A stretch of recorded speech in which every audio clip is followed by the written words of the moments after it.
جو لوگ ہیں ان کی ڈیتھ ہوئی ہے، اور 121 لوگ جو ہیں وہ 123 لوگ جو ہیں وہ زخمی ہوئے ہیں، ان میں بڑی تعداد جو ہے وہ خواتین اور بچوں کی شامل ہے، اور 450 سے زائد جو مکانات ہیں وہ ڈیمیج ہوئے ہیں، اور اسی طرح بڑی تعداد میں مویشی ہلاک ہوئے ہیں، دکانیں متاثر ہوئی ہیں۔ یہ پوری جو لائن آف کنٹرول کی پٹی ہے 740 کلومیٹر کی، اس میں وہ جو پاکستانی زیر انتظام جموں کشمیر کا علاقہ ہے اس کے نقصانات ہیں۔ دوسری طرف جو اعداد و شمار سامنے آئے ہیں مقامی صحافیوں سے یا جنہوں نے سوشل میڈیا پہ کچھ اپڈیٹس کیے ہیں، اس سے اگر دیکھا جائے تو 26 لوگ جو ہیں وہ وہاں پہ ان کی ڈیتھ ہوئی ہے سویلینز کی، اور اس کے ساتھ ساتھ بڑی تعداد میں وہاں پہ بھی درجنوں کی تعداد میں لوگ زخمی ہوئے ہیں۔ لیکن سب سے اہم چیز جو ہے وہ بڑی تعداد میں وہاں پہ تباہی ہے، کیونکہ پونچھ شہر پورا جو ہے وہ خالی کر دیا گیا تھا پہلے، اور آلموسٹ 50 to 60% شہر جو ہے وہ تباہ ہو گیا ہے۔ اسی طرح جو اڑی کا علاقہ ہے وہ بری طرح سے متاثر ہوا ہے، اسی طرح پھر جو ہے وہ راجوری، مینڈر، اور پھر جو ہے وہ کپواڑہ اور اس کے نوائی علاقہ جات جو ہے وہ بری طرح سے متاثر ہوئے۔ تو اوور آل ظاہر ہے اس جنگ میں سب سے زیادہ نقصان جو ہے وہ پھر جموں کشمیر کے لوگوں کا ہوا ہے، سویلینز کا نقصان ہوا ہے، اور سب سے اہم چیز جس کو نقصانات کو کسی نہ کسی حد تک کنسیڈر کیا بھی جاتا ہے، لیکن وہ 3-4 روز جو 3-4 راتیں جو وہاں پہ لوگ کنٹرول لائن کی اس پٹی میں دونوں طرف جو ہے وہ اس 740 کلومیٹر کے علاقے میں جنہوں نے جو ہے وہ وہاں پہ زندگی گزاری ہے، وہ کس حیثیت سے گزاری ہے وہ ناقابل بیان ہے۔ ایک تو 1200 سے زائد فیملیز جو ہیں وہ پاکستانی زیر انتظام جموں کشمیر سے انہوں نے وہ ڈسپلیس ہوئی ہیں وقتی طور پہ، اسی طرح بھارتی زیر انتظام جموں کشمیر میں بھی سینکڑوں فیملیاں جو ہیں وہ ڈسپلیس ہوئی ہیں۔ اسی طرح بہت سارے شہر پہلے سے ہی خالی کر دیے گئے تھے، لیکن جو لوگ وہاں پہ رہے ہیں وہ ایک ٹراما کی کیفیت جو ہے وہ ہمیں نظر آئی ہے۔ میں نے مختلف ڈاکٹر سے بات کی ہے جو کنٹرول لائن کے، سیز فائر لائن کے اس جانب تھے، وہ کہہ رہے تھے کہ بہت سارے پیشنٹس جو ہیں وہ اس طرح کے آئے کہ جن کو پینک اٹیکس ہو رہے تھے، ان کو جو ہے وہ نیند کی دوا دے کے جو ہے وہ ان کو سلایا گیا، سیڈیٹ کیا گیا، اور ان کو ظاہر ہے اس طرح سے سکون دینے کی کوشش کی گئی۔ بہت سارے لوگ، خواتین اور بچے جو ہے وہ اس خوف میں مبتلا تھے، کئی روز جو ہے وہ بچوں نے دودھ پینا چھوڑ دیا۔ تو اس طرح کے نفسیاتی ٹراماز سے بھی لوگ گزرے ہیں جس کو کہیں کنسیڈر نہیں کیا جاتا، اور یہ پھر ٹراماز جو ہیں وہ ساری زندگی ان بچوں، ان نوجوانوں، ان خواتین کا جو ہے وہ پیچھا کرتے رہیں گے۔ جی آرس قدیر صاحب، آپ لوگوں میں رہتے ہیں وہاں پہ، لوگ کیا سوچتے ہیں؟ کیا کوئی ایسا ممکن ہو سکتا ہے کہ ریاست کے لوگوں کو پرامن طریقے سے رہنے دیا جائے؟ یہ جنگ کا جتنا ماحول تھا، یہ بیسیکلی اس جنگ کا جو یہ پورا کھیل تھا یہ ریاست میں ہی کھیلا گیا، اس سے زیادہ متاثر جیسے آپ نے یہ اعداد و شمار بتائے ہیں، یہ صرف آزاد کشمیر کی جو بارڈر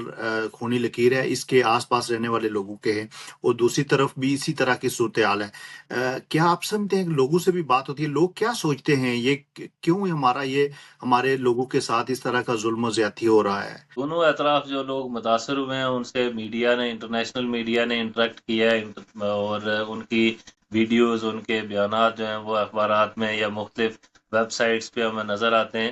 اوور آل بھی جن لوگوں سے ہماری ملاقات ہوئی ہے، جن لوگوں کے ساتھ ہم نے جو ہے وہ بات چیت کی ہے، وہ سارے لوگ جو ہے وہ ایک ظاہر ہے ایک اس طرح کا کانسیپٹ بنانے کی کوشش بھی کی جا رہی ہے۔ گزشتہ روز جماعت اسلامی پاکستان کے امیر نے دورہ کیا اور انہوں نے پاکستانی میڈیا چینل ایک میں انٹرویو دیا، اور انہوں نے کہا جی لوگ بڑی وابستگی ہے ان کی، لیکن بیسیکلی لوگ جنگ سے خوفزدہ ہیں، اور دونوں اطراف لوگ یہ کہہ رہے ہیں کہ جنگ کسی اور کے مفادات کی ہے، کسی اور کی دشمنی ہے، کسی اور کی دوستی ہے۔ اس میں جو بھی جنگ ہوتی ہے اس میں ہمارے دونوں اطراف کشمیری جا رہے ہیں، دونوں اطراف جموں کشمیر کے لوگوں کا نقصان ہو رہا ہے، اور لوگ جو ہے وہ امن کے ساتھ ہیں، لوگ جنگ نہیں چاہتے۔ اور سب سے اہم چیز ہے کہ بہت ساری ڈیمانڈ جو ہے وہ خواتین کی طرف سے یا طالبات کی طرف سے سامنے آئی ہے۔ دونوں اطراف کہ جموں کشمیر کو یا تو جو ہے وہ اپنے حال پہ چھوڑ دیا جائے، اس سے فوجوں کا انخلا کیا جائے، اس کو ڈی ملٹرائز کیا جائے، آبادیوں سے فوجیں ہٹائی جائیں اور جموں کشمیر کے لوگوں کو مستقبل کا فیصلہ کرنے کا اختیار دیا جائے، حق دیا دیا جائے۔ چونکہ جموں کشمیر کو بیٹل فیلڈ بنا دیا گیا اور گزشتہ 76 سال سے جتنی جنگیں ہوئی ہیں یا پھر کراس بارڈر جو فائرنگ، کراس ایل او سی جو فائرنگ ہوئی ہے، اس میں بہت بڑی تعداد میں لوگوں کا نقصان ہوا ہے، لوگ ایک ٹراما کی کیفیت میں، لوگوں کی بہت بڑی تعداد میں جانیں ضائع ہوئی ہیں، لیکن اس سے کوئی ایک طرف سے بھی کوئی جو ہے وہ تھوڑی بہت بھی پیش رفت یا پیش قدمی جو ہے وہ ہمیں نظر نہیں آئی ہے۔ تو 76 سال کا سبق لوگوں کے سامنے آ کے جنگ کے ذریعے سے یہ مسئلہ حل ہونے والا نہیں ہے، یہ ایک پولیٹیکل ایشو ہے، اس کو پولیٹیکلی ڈیل کیا جانا چاہیے اور اس کا سادہ حل یہی ہے کہ جموں کشمیر کے لوگوں کو اپنے مستقبل کا فیصلہ کرنے کا اختیار دیا جائے۔ آر ایس قدیر صاحب، مجھے یہ بتائیں کہ آزاد کشمیر میں لوگ ریلیاں نکال رہے ہیں، اور اسپیشلی یہ وہ لوگ ہیں جو ہماری آزاد کشمیر اسمبلی میں بیٹھے ہوئے ہیں، لوگ اس میں اتنے نظر نہیں آئے، لیکن وہ کچھ پیڈ لوگوں کو وہ نعروں کے لیے بلا لیتے ہیں۔ یہ ایک آزاد کشمیر کے لوگوں کا ایک المیہ رہا ہے کہ ہمیں حق و سچ دکھانے والے لوگ کم ملے ہیں، حکومت ایسی نہیں ملی کہ جو ہمارے لوگوں کے حقوق کی بات کرے۔ عوامی حقوق کی تحریک بھی آپ نے دیکھا کہ کیسے یہ لوگ چھپ گئے تھے، حالانکہ یہ لوگوں کے مسائل تھے، ان کو خود حل کرنے چاہیے تھے۔ جو ریلیاں نکالتے ہیں اور پاکستان کے ساتھ کس چیز کی ہمدردی کرتے ہیں کہ ہمارے گھروں میں لاشیں پڑی ہوئی ہیں، اور یہ سڑکوں پہ نعرے لگاتے ہیں، جشن مناتے ہیں، اور اسپیشلی پاکستان کا جو میڈیا ہے وہ اس کو بڑی فتح قرار دے رہا ہے۔ آپ کیا سمجھتے ہیں کہ یہ عمل صحیح ہے؟ دیکھیں، فتح اور شکست کا تعین تو ظاہر ہے فوجیں کرتی ہیں، حکمران طبقات جو ہے وہ ہمیشہ جنگوں میں جیت جاتے ہیں، عام لوگ، محنت کش، غریب لوگ، پسے ہوئے طبقات یا سویلین جو ہیں وہ ہار جاتے ہیں، اور ہر جنگ میں ہمیں یہی ہوتا ہوا نظر آیا ہے کہ عوام ہار جاتی ہے، حکمران جو ہے وہ جیت جاتے ہیں۔ لیکن یہ جو آپ نے سوال اس حوالے سے کیا ہے ریلیوں کے حوالے سے، تو ظاہر ہے جو بھی نوآبادیاتی نظام کو تحفظ دینے کے لیے معمور جو افراد ہیں، جو سیاسی شخصیات ہیں، جو پولیٹیکل ایلیٹ ہے، جو بیوروکریسی ہے، وہ ساری اسی کام کے لیے تو یہاں پہ رکھی گئی ہے۔ اور گزشتہ 2 سال سے ظاہر ہے ایک موومنٹ تھی، موومنٹ میں ظاہر ہے تمام پولیٹیکل پارٹیز جو ہیں ان کو نگلیکٹ کیا گیا، لوگوں نے جو ہے وہ ان کے خلاف رائے دی، لوگ سڑکوں پہ نکل آئے، اور تقریباً تمام جو رولنگ ایلیٹ تھی یا رولنگ پارٹیز تھیں وہ ساری جو ہے وہ ارریلیونٹ ہو گئی تھی اس سوسائٹی میں۔ تو اب ظاہر ہے جب ان کو تھوڑی سی گنجائش ملی ہے، وہ بھی ایک المیہ ہے اس خطے میں کہ قیادت متبادل موجود نہیں ہے، لوگوں نے اپنی طرف سے سب کچھ دیا لیکن قیادت جو ہے وہ ڈیلیور نہیں کر سکی، قیادت ان کو ایڈوانس نہیں کر سکی، جہاں لوگ آزادی اور انقلاب کی مانگ کر رہے تھے وہاں پہ جو ہے وہ صرف جو ہے وہ اس ساری چیز کو جو ہے وہ محدود کیا گیا، اور بالخصوص لوگ ظاہر ہے اس نوآبادیاتی نظام اور جو نیو لبرل پالیسیز ہے ان کو نیگلیکٹ کر رہے تھے، ان کو مسترد کر رہے تھے، لیکن ظاہر ہے اس کو کمپیکٹ کیا گیا، اس کو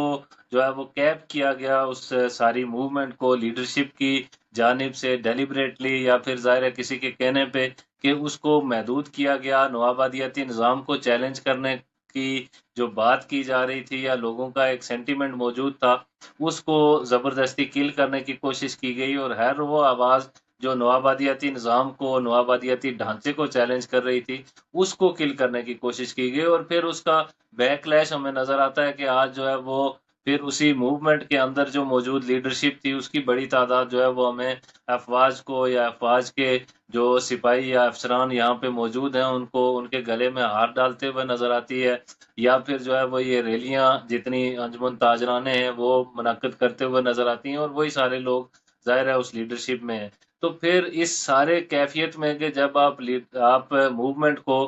کوئی مستقبل کے حوالے سے کوئی پلاننگ نہیں کریں گے، اس کو کوئی راستہ نہیں دیں گے، اس کو کوئی وے آؤٹ نہیں دیں گے، تو پھر الٹیمیٹلی جو لوگ نگلیکٹڈ تھے ان کو سپیس مل رہی ہے، ان کو ایک ایونٹ مل گیا ہے اور پھر ریاست کی آشیرواد بھی شامل ہے، تو اس میں وہ پھر کسی نہ کسی حد تک اپنا حصہ یا اپنی جگہ جو ہے وہ ڈھونڈنے کی کوشش کر رہے ہیں، اور اسی کیفیت میں ہمیں نظر آ رہا ہے کہ پورے پاکستانی زیر انتظام جموں کشمیر میں ریلیاں منعقد کی جا رہی ہیں، اور سب سے اہم چیز کہ چھوٹے بچوں کو، اسکول کے بچوں کو بغیر ان کے والدین سے پوچھے جو ہے وہ ان کو سڑکوں پہ نکال دیا جاتا ہے کڑی دھوپ میں، اور وہ ان سے نعرے لگوائے جاتے ہیں، اور نعرے بھی جو ہے وہ پہلے سے لکھ کے دیے جاتے ہیں کہ یہ نعرے لگانے ہیں، اور پھر بھی ظاہر ہے بچے اگر 5ویں یا 6ٹھی کلاس کے بچے جو ہے وہ جموں کشمیر بنے گا خود مختار کے نعرے لگا رہے ہیں، تو پھر یہ سوچنے والی بات ہے اس ساری پولیٹیکل ایلیٹ کے لیے بھی کہ ہم کیا کہنا چاہ رہے ہیں اور لوگ یا نوجوان کیا سوچ رہے ہیں۔ بالکل عارض قدیر صاحب، میں ویسے یہ سمجھتا ہوں کہ آزاد کشمیر کی جو اسمبلی کے ممبران ہیں موسٹ آف ہم کرمنل ہیں، وہ پڑھے لکھے نہیں ہیں، اور ہم اوورسیز بیسیکلی جب یہاں پہ دیکھتے ہیں نا، سم ٹائم ہم اس کو کمپیئر بھی کرتے ہیں ریاست جموں کشمیر کے پاکستان کے زیر انتظام علاقے کو، ریاست جموں کشمیر کے بھارت کے زیر انتظام علاقے میں جو حکومت ہے اس کو بھی۔ تو میں مجھے یہ نظر آتا ہے وہاں پہ کہ وہاں پہ لوگ عوام کے ساتھ کھڑے ہوئے نظر آئے، لیکن یہ ہمارے جتنے 53 ممبران ہیں اسمبلی کے، یہ ہمیں کہیں نظر نہیں آئے۔ یہ بات آپ کی بالکل درست ہے، لیکن جو جی بات آپ کر رہے تھے کہ یہ تمام تر جو پولیٹیکل ایلیٹ ہے یہاں کی، یہ لوگوں کے مسائل حل کرنے کے حوالے سے تو ہمیں نظر نہیں آئی، لیکن ظاہر ہے جس سسٹم میں یہ رہ رہے ہیں، ہم جب بھی کمپیئر کریں گے دونوں اطراف کو، تو ظاہر ہے کمپیریزن اس طرح سے بنتا نہیں ہے کہ آپ جو ہے وہ بھارت کے زیر انتظام جموں کشمیر میں ترقی کو دیکھیں یا پاکستانی زیر انتظام جموں کشمیر میں ترقی کو دیکھیں۔ وہ کمپیریزن اس لیے نہیں بنتا کہ وہ ایک سیٹل سویلائزیشن تھی، صدیوں سے ان کا جو ہے وہ ہارٹیکلچر تھا، ایگریکلچر تھا، اسی طرح پھر جو ہے وہ ہمیں ظاہر ہے ان کا نظر آتا ہے کہ سلک کی پیداوار کے حوالے سے ایک بڑا ظاہر ہے ان کا ہسٹوریکل رول تھا۔ پھر اسی طرح جموں والا بیلٹ ہے وہ بھی ہسٹوریکلی اس کی بڑی اہمیت رہی ہے اس حوالے سے، ایک سیٹل تہذیب تھی۔ جو پاکستانی زیر انتظام علاقہ تھا وہ سیٹل تہذیب نہیں تھی، وہ ایک ٹرائبل بیلٹ تھا، پہاڑی علاقہ تھا زیادہ تر، اور اوور آل جو ماضی کی جو تھی ایک شاہی ریاست، اس میں بھی اس علاقے کو ایک نو گو ایریا کے طور پہ ہی دیکھا جاتا تھا، تو اس بنیاد پہ ایک ڈیولپمنٹ کا فرق نظر آتا ہے۔ لیکن دونوں طرف جو مسئلہ ہے وہ پھر یہ دیکھنے کا ہے کہ آپ کے دونوں طرف جو ہے وہ سامراجی قبضہ ہے، فوجیں موجود ہیں، آبادیوں میں فوجیں موجود ہیں، اور مختلف طرح کی، ایک طرف فوجی جبر ہے براہ راست چونکہ وہاں پہ ایک ملیٹنسی رہی ہے، دوسری طرف جو ہے وہ آپ کو معاشی جبر نظر آئے گا کہ 45 لاکھ کی آبادی ہے جس میں سے 15 لاکھ مرد جو ہے وہ بیرون ملک جو ہے وہ اپنی محنت بیچنے پہ مجبور ہیں، اور باقی ظاہر آپ یہ اس سے اندازہ لگائیں کہ اس خطے میں جو ہے وہ میجارٹی میں خواتین جو ہے وہ زندگی گزار رہی ہیں، یہاں پہ رہ رہی ہیں، جو میل پاپولیشن ہے اس کا ایک بڑا حصہ یعنی 50% سے ابو جو ہے وہ بیرون ملک محنت بیچنے پہ مجبور ہے، اور جو کچھ تھوڑا بہت یہاں پہ ڈیولپمنٹ نظر آتی ہے وہ ان لوگوں کے، ان اوورسیز کے بھیجے ہوئے ریمیٹنسز ہیں، ان کی وجہ سے نظر آتی ہے، ان کی جو فیملیز یہاں پہ خرچ کرتی ہیں، یا پھر اس سے جو انویسٹمنٹ ہوتی ہے، جو تعمیرات کی جاتی ہے، جو گھر بنائے جاتے ہیں یا دیگر عمارات تعمیر کی جاتی ہیں، تو یہ ایک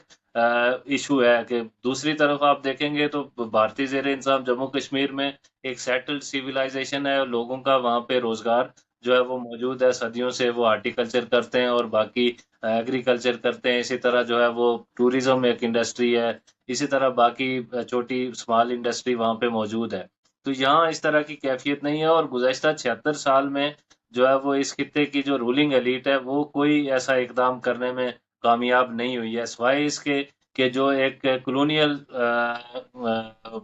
ڈھانچہ ہے اس کو فیسیلیٹیٹ کرنے کی کوشش کی گئی ہے، اس کے علاوہ اور کوئی اقدام جو ہے وہ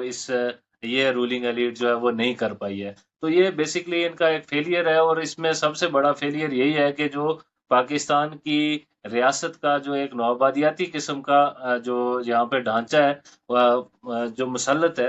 وہ یہاں پہ جو ہے وہ ڈیلیور کرنے میں کامیاب نہیں ہوا، اور دوسرا پاکستانی ریاست کی بھی ایک اس طرح کی انٹینشن رہی ہے، جس طرح آج مودی حکومت کر رہی ہے کہ وہ ڈیموگرافی چینج کر رہے ہیں، اور جو ہے وہ انویسٹرز کو جو ہے وہ زمینیں دے رہے ہیں، ان کو ٹورسٹ سائٹس جو ہیں وہ الاٹ کی جا رہی ہیں، اسی طرح جو لوگوں کو ڈومیسائل جاری کیے جاتے ہیں، لیکن اس طرف جو ہے وہ وسائل جب لینے کی باری آتی ہے تو یہ پاکستان کا حصہ ہوتا ہے، لیکن جب یہاں پہ کچھ سہولیات دینے کی بات ہوتی ہے تو اس وقت یہ متنازع علاقہ ہو جاتا ہے، اسی لیے NFC جی ایوارڈ بالکل. میں اس کا کوئی شیئر. عارض قدیر صاحب کیا یہ پالیسیز بدلنے کی ضرورت نہیں ہے؟ آزاد کشمیر کے جو حکمران ہیں ان کو بھی ان کو حقیقت بتانی چاہیے، اور یہ پاکستان کی جو پالیسی آزاد کشمیر میں جو ان کی جو معاملات ہیں یا گلگت بلتستان میں، ان کو بدلنے کی ضرورت نہیں ہے؟ بالکل بدلنے کی ضرورت ہے، لیکن یہ اس طرح سے بدل سکتی نہیں ہے، چونکہ یہ جو رولنگ ایلیٹ ہے یہ بیسکلی فیسیلیٹیٹ کرتی ہے اس کلونیل ڈھانچے کو. اس کے علاوہ ان کی اپنی کوئی ورتھ نہیں ہے. مثلا آپ اندازہ لگائیں کہ کوئی ایک آدمی ایسا نہیں ہے کہ جو جموں کشمیر کے ایشو کے حوالے سے کوئی بات کر سکے. کوئی ایون جو ان کا اپنا اسٹیٹ کی جو پالیسی ہے، ریاست پاکستان کی جو پالیسی ہے، خارجہ پالیسی ہے جموں کشمیر کے حوالے سے، کہ اقوام متحدہ کی ریزولوشنز کے حوالے سے جو ساری بات چیت ہے کہ ان پہ عمل درآمد ہونا چاہیے، پلیبی سائٹ ہونا چاہیے یا رائے شماری ہونی چاہیے. لیکن تھینک یو سو مچ عارض قدیر صاحب، آپ نے ٹائم دیا اور بڑی سینسیٹیو ایشو پہ آپ نے بات کی. میں یہ سمجھتا ہوں کہ انسانوں کو مارنے کے بجائے انسانوں کو بنیادی سہولتیں دینی چاہیے، ریاست جموں و کشمیر میں بھی، اور ہندوستان اور پاکستان کے عوام جو غربت میں پھنسے ہوئے ہیں ان کو بھی نکالنے کی ضرورت ہے. اور وہ اسی طرح سے ممکن ہے کہ ہم یہ جنگ ہے، یہ فوج کا جو کھیل ہے دونوں ملکوں نے جو اس ریاست میں رچایا ہوا ہے، اس کو ختم کر کے ریاست کو ایک آزاد اور خود مختار ریاست اس دنیا میں اس کو لایا جائے، اور یہاں پہ دنیا کے لوگ آ کے وزٹ کریں، یہاں پہ لوگ آ کے امن اور شانتی سے اس جنت نظیر ٹکڑے کو دیکھنے کے لیے آئیں، اور انسانوں کی فلاح و بہبود ہو. دونوں ملکوں کے جو پسا ہوا طبقہ ہے، جو مظلوم لوگ ہیں، ان کو آزادی کا حق ملنا چاہیے، ان کو بنیادی ضرورتیں جو ہے نا، یہ انسان کا بنیادی حق ہے، یہ حق ملنا چاہیے. تھینک یو سو مچ. انشاءاللہ پھر کسی پروگرام میں حاضر ہوں گے. اللہ حافظ. Thank you.